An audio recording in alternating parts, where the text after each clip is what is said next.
بسم اللہ الرحمن الرحیم۔ علامہ ابن جوزی نے اپنی کتاب میں بغداد میں رہنے والے ایک تاجر کی دو بیویوں کا تذکرہ کیا ہے۔ علامہ ابن جوزی فرماتے ہیں کہ بغداد میں ایک کپڑے کا مالدار تاجر رہتا تھا۔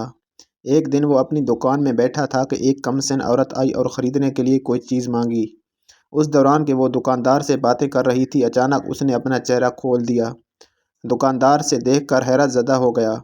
کہنے لگا، باخدا جو کچھ میں نے دیکھا ہے میں اس پر حیران ہوں۔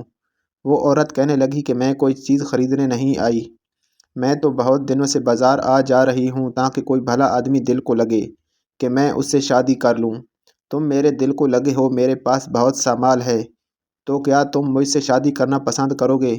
دکاندار نے اس سے کہا کہ میری چچا زاد بہن سے شادی ہوئی ہے اور میں نے اس سے یہ عہد کر رکھا ہے کہ میں اسے چھوڑوں گا نہیں۔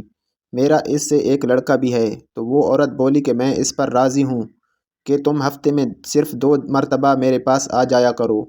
دکاندار اس پر راضی ہو گیا اور اس سے نکاح کر لیا۔ اس کے بعد گھر گیا، پھر وہ واپس اپنے گھر آیا اور اپنی اہلیہ سے کہنے لگا کہ میرے ایک دوست نے کہا ہے کہ رات میں اس کے یہاں رہوں۔ یہ کہہ کر وہ چلا گیا اور رات اس عورت کے یہاں گزاری۔ پھر یہ معمول ہو گیا کہ وہ ہر روز ظہر کی نماز کے بعد اس عورت کے پاس جانے لگا، حتیٰ کہ 8 ماہ گزر گئے۔ اس دکاندار کی پہلی بیوی کو اپنے میاں کے حالات کچھ عجیب سے لگنے لگے۔ اس نے اپنی باندی سے کہا کہ جب یہ گھر سے نکلے تو دیکھنا کہ کہاں جاتے ہیں۔ چنانچہ وہ دکاندار جب گھر سے نکلا تو باندی بھی پیچھے ہو لی۔ وہ اپنی دکان پر آ گیا، باندی کہیں چھپ رہی۔ جب ظہر کا وقت ہوا تو وہ دکان سے اٹھ کر جانے لگا، باندی بھی پیچھے چل پڑی۔ دکاندار کو باندی کے پیچھے آنے کا بالکل پتہ نہ تھا۔ وہ اسی بے خبری میں اس عورت کے گھر چلا گیا۔ باندی پڑوسیوں کے پاس آئی اور ان سے اس گھر کے بارے میں پوچھ گچھ کی۔ پڑوسیوں نے بتایا کہ یہ ایک کمسن عورت کا گھر ہے اور اس نے کپڑے کے ایک تاجر سے شادی کر رکھی ہے۔ باندی یہ معلومات حاصل کر کے اپنی ملکہ کے پاس آئی اور سارا معاملہ اسے بتایا۔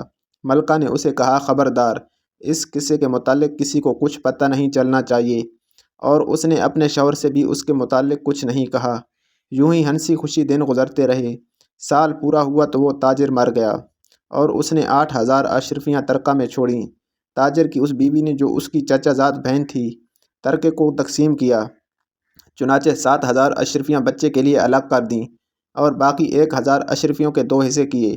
آدھی اشرفیاں ایک تھیلے میں رکھ کر باندی سے کہا کہ یہ تھیلا اس عورت کے پاس لے جاؤ جو اس تاجر کی دوسری بیوی ہے، اور اسے بتلا کہ تاجر کی وفات ہو گئی ہے اور اس نے ترکے میں 8000 اشرفیاں چھوڑی ہیں، جن میں سے 7000 تو اس کے لڑکے کو مل گئیں جو اس کا حق بنتا ہے۔ 1000 اشرفیاں جو باقی بچی تھیں وہ میں نے اپنے اور تمہارے درمیان تقسیم کر لی ہیں، یہ تمہارا حق ہے، یہ لے لو۔ باندی وہ اشرفیاں لے کر اس عورت کے پاس گئی، اسے تاجر کا سارا قصہ سنایا اور بتلایا کہ تاجر کی وفات ہو گئی اور اس کی اہلیہ نے یہ اشرفیاں بھیجی ہیں۔ وہ عورت رونے لگی۔ پھر اس نے اپنا صندوق کھول کر ایک پرچہ نکالا اور باندی سے کہا کہ یہ اپنی مالکن کے پاس لے جا، اسے میرا سلام کہے اور یہ بتلا کہ اس تاجر نے مجھے طلاق دے دی تھی، یہ اس کا لکھا ہوا کاغذ ہے، اور یہ مال اس کی اہلیہ کو واپس لوٹا دے، کیونکہ میں اس تاجر کے ترکے کی کسی چیز کی بھی حقدار نہ